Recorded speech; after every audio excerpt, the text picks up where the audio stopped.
wonderful evening and welcome to the National News on Honor 103.5 FM. I am Richard Ekpo.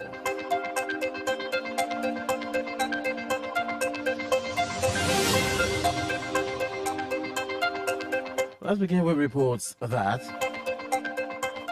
President of the Petroleum and Natural Gas Senior Staff Association of Nigeria, Pengisan, Comrade Festus Osifo, has said late Secretary General of the Nigerian Union of Petroleum and Natural Gas Workers, NUPENG, Comrade Frank Ofie Kokori, recently conferred with a posthumous award of Commander of the Order of the Niger CON, was not the only personality who helped to actualize the June 12 pro-democracy struggle, which culminated in Democracy Day celebration. Recall that President Bola Tinubu, while addressing a joint session of the National Assembly on June 12, 2025, conferred the CON award on Kokori in recognition of his role in the historic June 12, 1993 pro-democracy struggle. Tinubu also honored other notable pro-democracy figures like Kudrat Abiola, Humphrey Nwosu, literary icon Wole Soyinka, Femi Falana, amongst several others.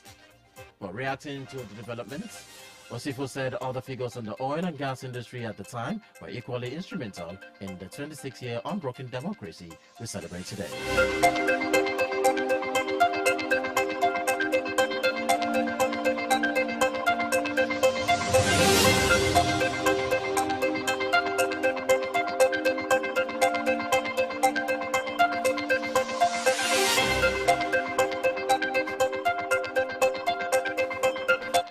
Muslim Umar of Southwest Union, Muswen, the umbrella body of Muslims in the Southwest geopolitical zone, has raised concerns that the recent invasion of the mosque by masquerades in Ondo State may lead to religious crisis if not properly addressed. Muswen, in a statement made available to journalists on Monday, called on the state government and security agencies to arrest and punish the perpetrators responsible for the masquerade invasion of an imam's house and mosque in Okagbe, Akoko in the state. Muswen made the call in a press release made available to newsmen on Monday, signed by the door of Muswen President Rasaki Oladejo, Executive Secretary Professor Musliu Tayo Yahaya. The signatories in the statement described the attack as one that could lead to religious crisis in the state.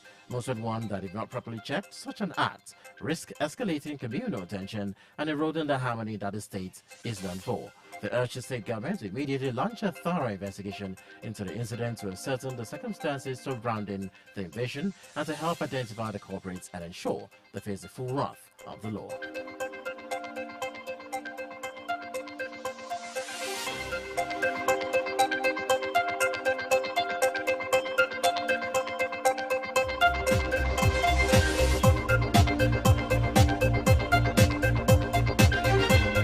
Not less than 200 youths are protesting in Kwale and Dokwa West Local Government area of Delta State over the unavailability of electricity in Dokwa, especially Kwale metropolitan town, for the past 16 years. The protest started around 6 a.m., but by 9 a.m., the crowd was dispersed with tear gas by security agents, mainly for blocking the Ugeli-Ogwashuku Expressway by New Haven Junction, Omoseti, Atagwa Ogbe Kingdom. However, after a few moments, the crowd mobilized and blocked the Omosam Junction by Technical College Ugeli Park with a trailer and other objects. The protesting youth stormed major roads in Kwale, carried placards with inscriptions such as "Light Up Ndoko Nation," "No Light, No Peace," and "We Are Tired of Darkness." Despite the relative calm, tension mounted in the community with businesses shut down and residents expressing fear over possible escalation. The protest continued in the afternoon while vehicular movements were halted.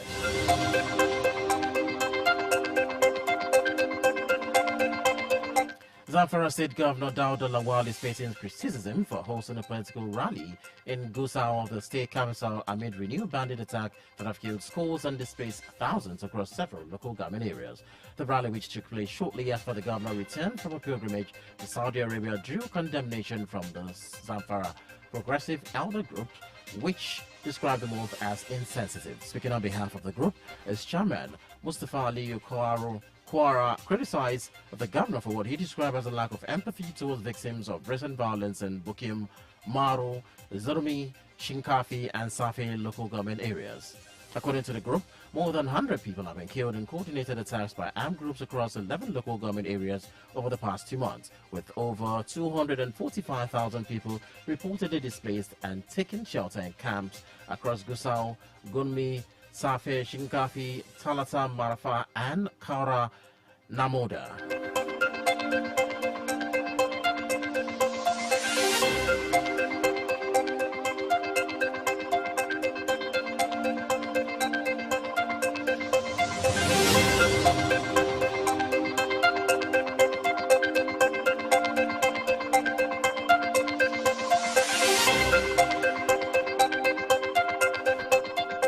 In entertainment,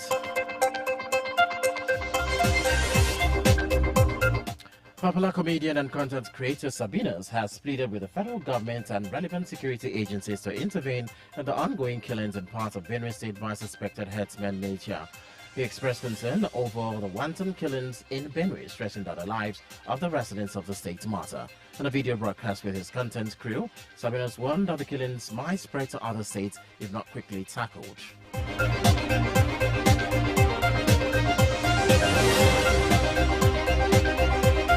And in sports, Super Falcons captain Rasheedat Ajibade says the team is ready to reclaim its title at the 2024 Women's Africa Cup of Nations. Justin Madogu's side lost their crowns to the Bayana of South Africa at the last edition of the competition. The Super Falcons are the most successful side in the history of the competition with 9 titles. Ajibade declared that the team is ready to rule the continent again. The West Africans will begin their campaign in Morocco against Tunisia on Sunday the 6th of July, and they will face Botswana and Algeria in the same group. And also national news on Honor 103.5 FM. I am Richard Ekpo. Thank you for listening. Up next is Lagore Daya with the Sportsmaster.